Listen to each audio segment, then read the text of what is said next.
Movie world प्रस्तुत करते हैं बेबी जोन।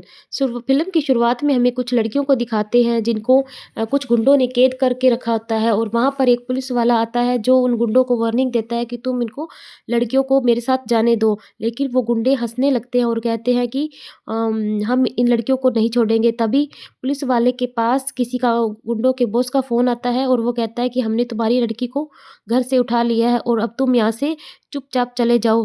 और वो पुलिस वाला रोने लगता है। और फिर हम एक छोटी-सी लड़की खुशी नामक लड़की को दिखाते हैं, जो अपने पिता जॉन के साथ स्कूल जा रही होती है और वो अपने पिता से नाराज़ होती है क्योंकि वो रोज़ ही उसे लेट कर देता है। और तभी एक कार वाला जाता है और उन पर पानी गिर जाता है जिससे वो नाराज़ होती है और जॉन अपनी बाइक से उतरकर उस गाड़ी को वाले को रोकता है और कहता है कि तुम मेरी लड़की से माफ़ी माँगो नहीं तो वो रूठ जाएगी।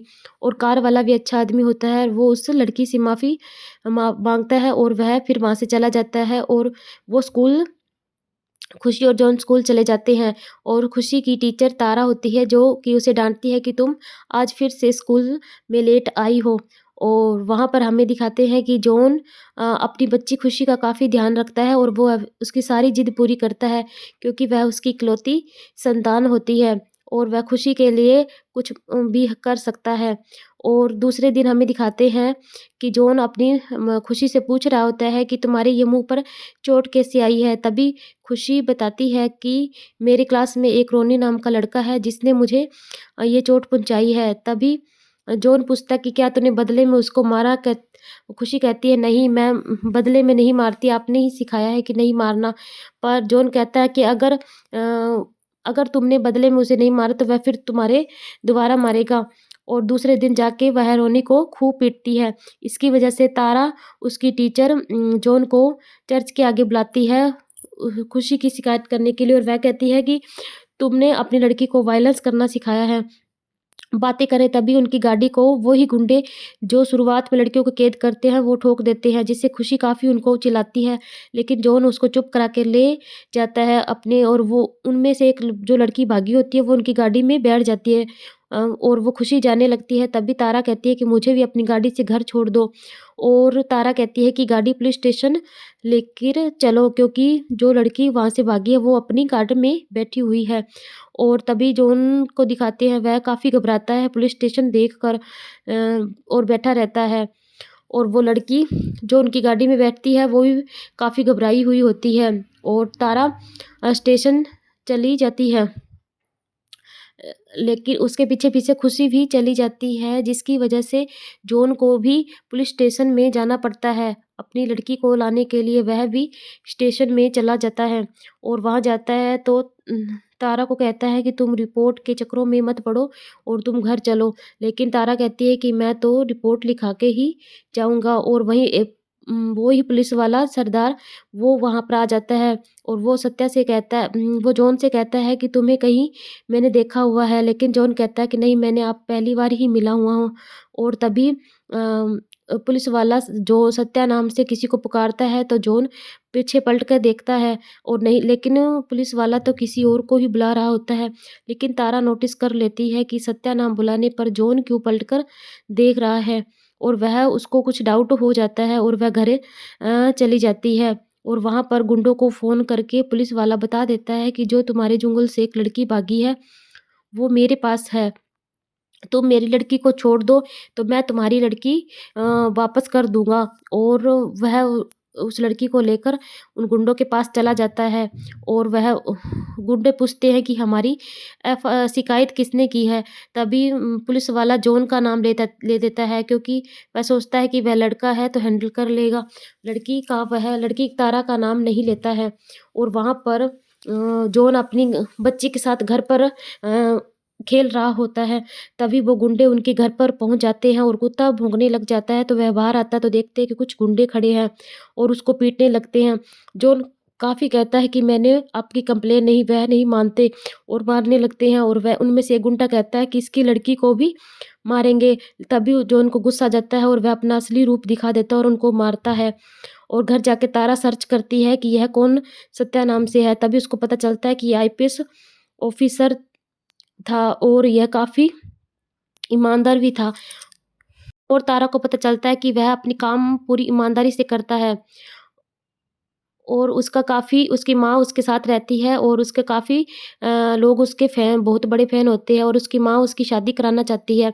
इसीलिए वो किसी के घर पर लड़की देखने जाते हैं, तभी लड़की कहती है कि मुझे तुम पसंद हो, लेकिन मुझे मेरा कोई बॉयफ्रेंड है, मुझे वो पसंद है और मैं तुमसे शादी नहीं करना चाहती। और इतना कह के जॉन और सत्या और उसकी माँ चले जाते हैं और रास्ते में उन्हें एक लड़का पैसे माँगता है कि मैं 2 दिन से भूखा हूँ, मुझे पैसे दे दो।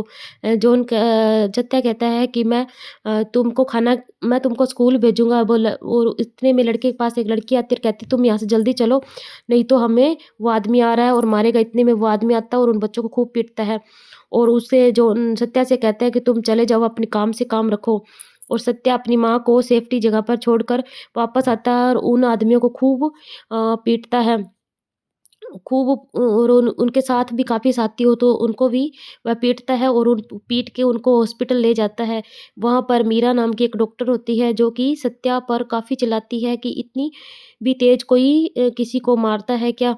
और तुम्हें बिल्कुल भी अक्ल नहीं है। लेकिन जो सत्या कहता है कि नहीं। सत्या उनको उसको पूरी स्टोरी बता देता है कि ये बच्चों को मार रहे थे। तभी मीरा को भी अपनी गलती का एहसास होता है और वह पूछती है कि तुम्हारी कोई गर्लफ्रेंड है क्या? तो सत्या मना कर देता है कि मेरी कोई गर्लफ्रेंड नहीं है।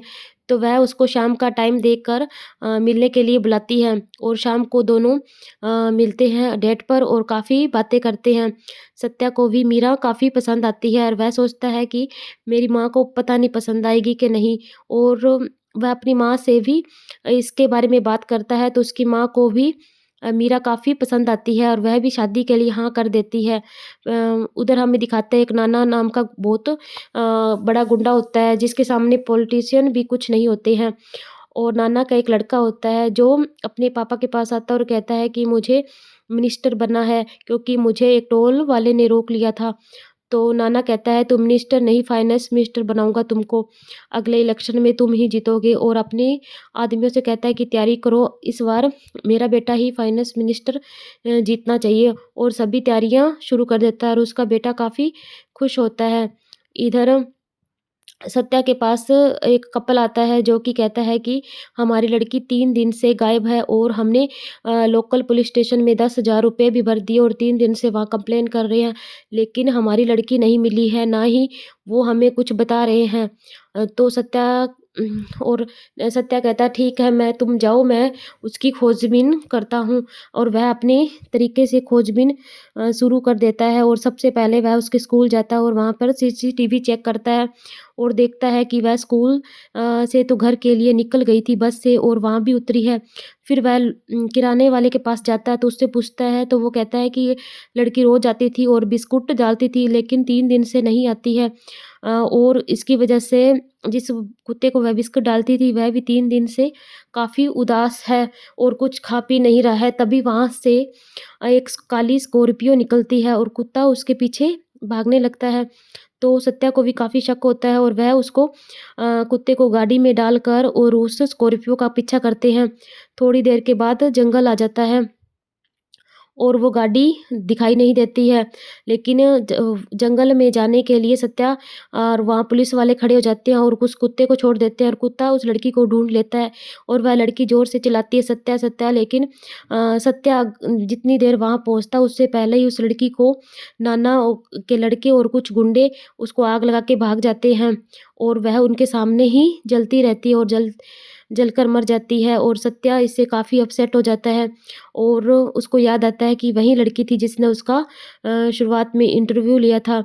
और फिर वह नाना के घर जाता है और उसके लड़के को पकड़ने के लिए।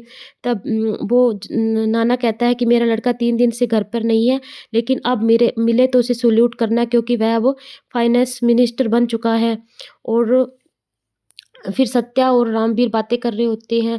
रामवीर कहता है कि नाना के लड़के जैसे बहुत होते हैं, इनके कुछ नहीं होता है क्योंकि ये बड़े लोग होते हैं और छूट जाते हैं ऐसा काम करके और इनको हम कभी नहीं पकड़ सकते और ईमानदार पुलिस वालों का ये ट्रांसफ़र कर देते हैं, उनको टिकने नहीं देते। तभी वो पूछता है कि रामवीर तुम अगर आम इंसान होते तो क्या करते? वो कहता मैं उनको उतनी ही सज़ा देता जितनी उन्होंने लड़की को सताया था और फिर उनको ज़िंदा जला देता। और इतने में ही सत्या एक सिगरेट जलाता है और वो पीने लगता है और रामवीर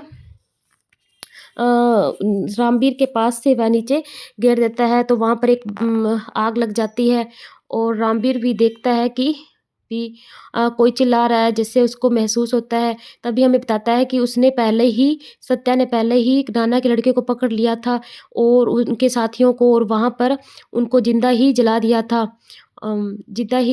तभी नाना को पता चलता है कि उसके लड़के की डेथ हो गई है और वहाँ पर नाना आता है और वो कहता है कि किसकी इतनी हिम्मत हुई है जिसने मेरे लड़के को जिंदा जला दिया।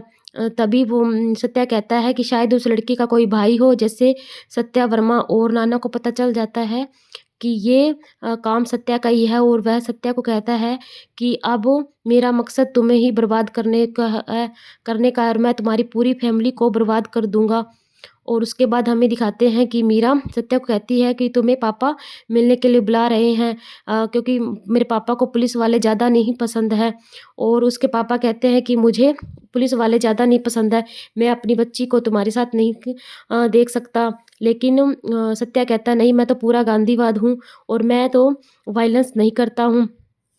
तो वो उसके पिता कहते हैं, चल ठीक है, फिर हम देखते हैं कि भी तुम इतना वायलेंस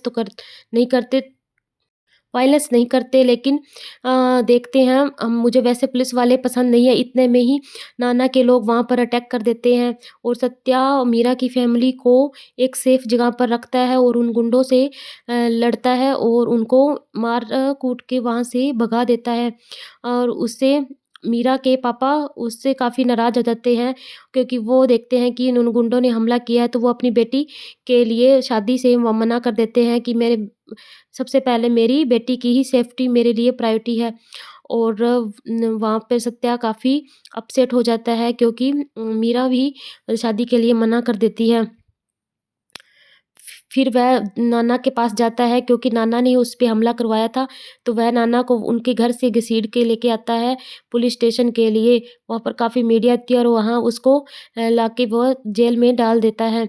और फिर वह मीरा के पास जाता है उसे मनाने के लिए, और मीरा कहती है कि तुम पुलिस वाली नौकरी छोड़ दो, तो मैं तुमसे शादी करूँगी। लेकिन सत्या मना कर देता है कि मैं ये पुलिस वाली नौकरी नहीं छोड़ूँगा।